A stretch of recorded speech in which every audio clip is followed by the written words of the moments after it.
We ordered pizza from the deep web. It was the summer of my junior year when the events of this story took place. My brother and I were chilling at home, playing Super Smash Bros. Brawl when we heard a knock on our door. I answered it to see our older brother standing at our doorstep. "Ted!" I cried out. "Nice to see you, Brad. Is Harry here?" "Yeah, he and I are playing some Brawl. Care to join us?" Ted responded with a "fuck yeah." Then he stepped inside. While playing with him was fun, his faster reflexes and greater experience with the game meant he'd beat us 8 out of 10 times. Even when we tried to team up on him, we soon switched to other games. Pokemon XD, Gale of Darkness and Metroid Prime. But soon we grew bored. I figured we could pass the time by playing Yu-Gi-Oh! Or something. However, Ted suggested we should browse the deep web. "Isn't that dangerous?" I asked. "Yeah, Ted. We've heard stories about people going on there, then having their info leaked and strangers stalking their homes.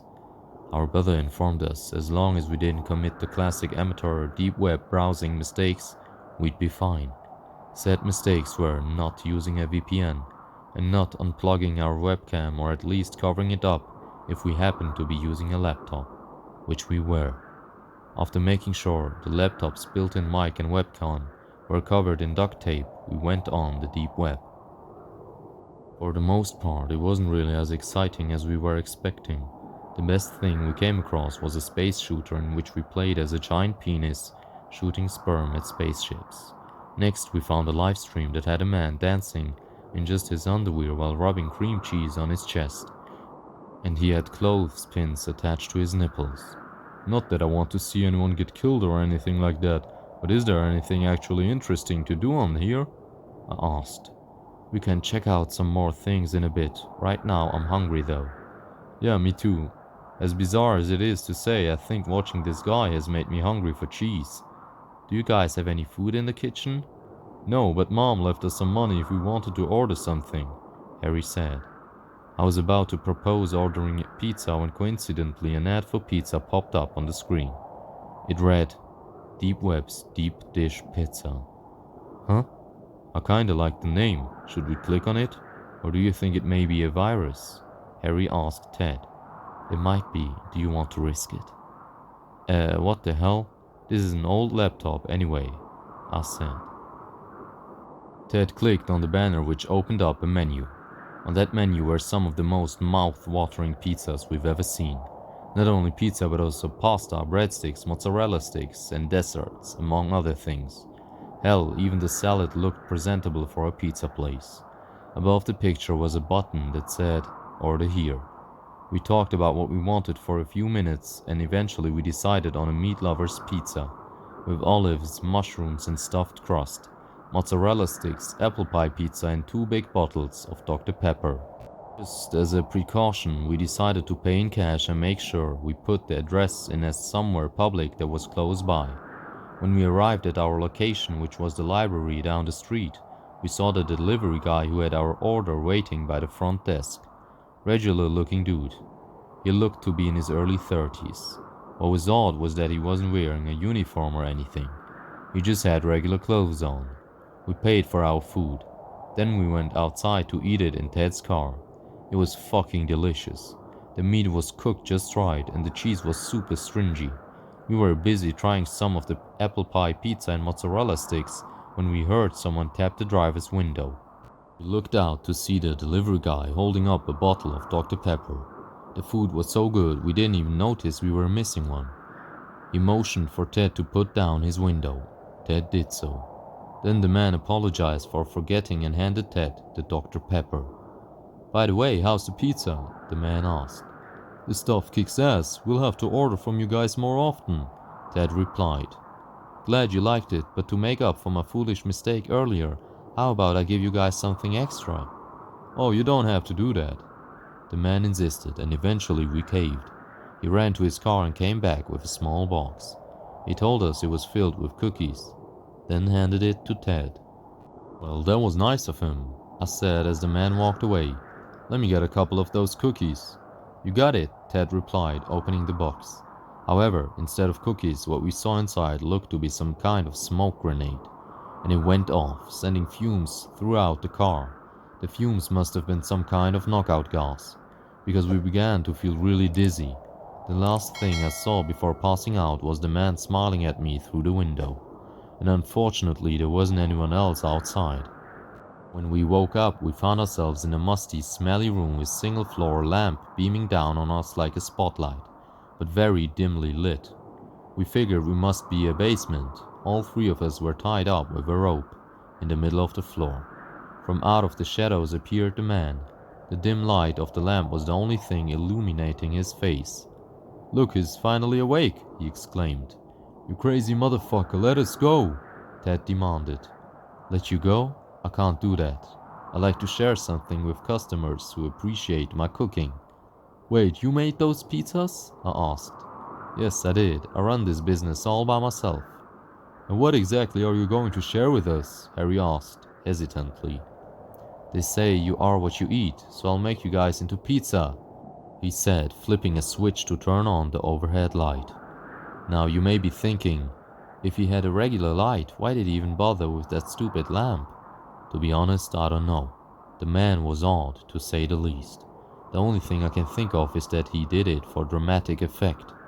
Anyway, when he turned on the light, it revealed at least a dozen naked corpses hanging on hooks along the walls, and they each had parts missing. One girl had her head missing. The man laughed when he saw our horrified expressions. "You sick fuck," Harry cried out. "Never heard that one before. Oh, and just so you know, this is where the meat for my meat lover's pizza comes from." "Wait, so you mean that we've been eating—" "That's right, bitches. You've been eating people's meat." All three of us started gagging. "Oh, come on, don't throw up. I have enough cleaning to do as it is," the man said. "And I'm guessing you are going to kill us, then make us into toppings?" I asked. "Hey, you catch on quick. Now I'll give you all a couple of minutes to decide who'll be first," the man said, sharpening a knife with his back turned. I looked over to see what my brothers were doing. It turned out Harry and Ted had found two shards of glass that the man must have forgotten to pick up, and were trying to cut away their ropes with it. They both gave me a look, so I knew that I had to be the one to distract him. The man turned, sporting a wide, toothy smile and holding a large carving knife, then began walking towards us. Luckily, he couldn't see what my brothers were doing from where he was. "Wait," I said, sitting up. "What is it?" he asked, with a hint of annoyance in his voice. "I was just wondering how one gets to be a cannibalistic pizza maker. Are you stalling?" "No, I just figured someone with such an interesting occupation must have an interesting background." "Well, it's not like anyone will be able to find us out here. I suppose I can summarize to you guys what my life has been like." We all made sure to look at him and pretend to seem interested. "See, I grew up the middle child of 4 brothers and 5 sisters. Everyone in my family had a natural cooking ability.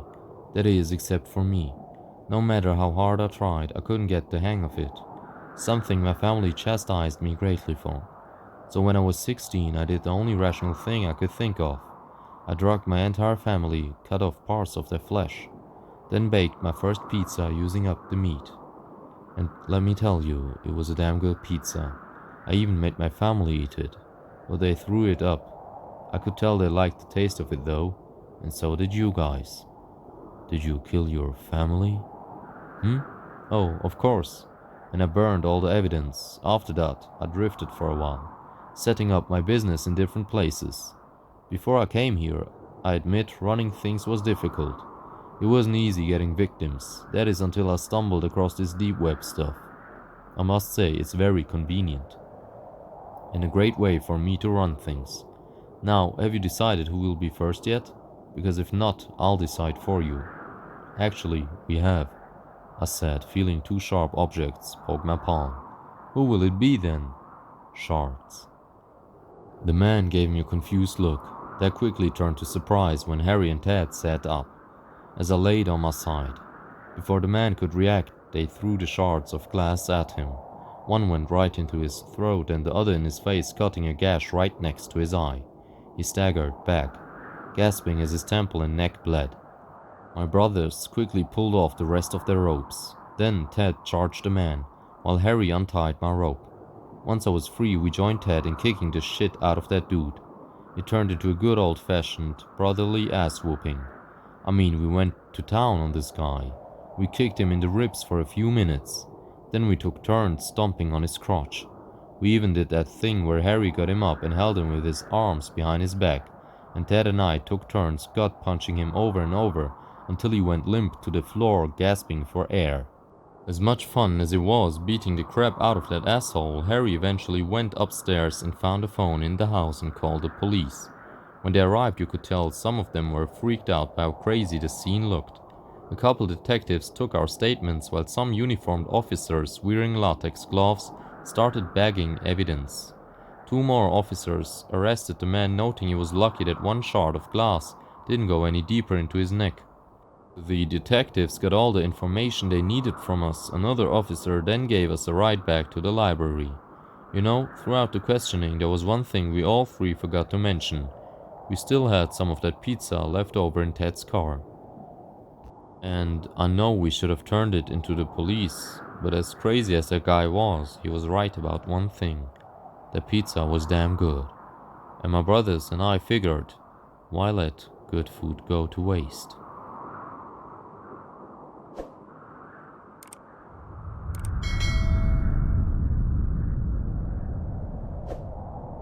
Guys, thank you so much for watching this video until now. It was an honor for me to present it to you. If you liked it, please like and subscribe and leave a comment about your own experiences. Or if you have any recommendations or tips for me to improve, it would extremely help me out since I'm a relatively new YouTuber and I'm just getting started. All I can do is promise you that I will deliver you the highest quality content I can create and to always keep you entertained. Thank you so much.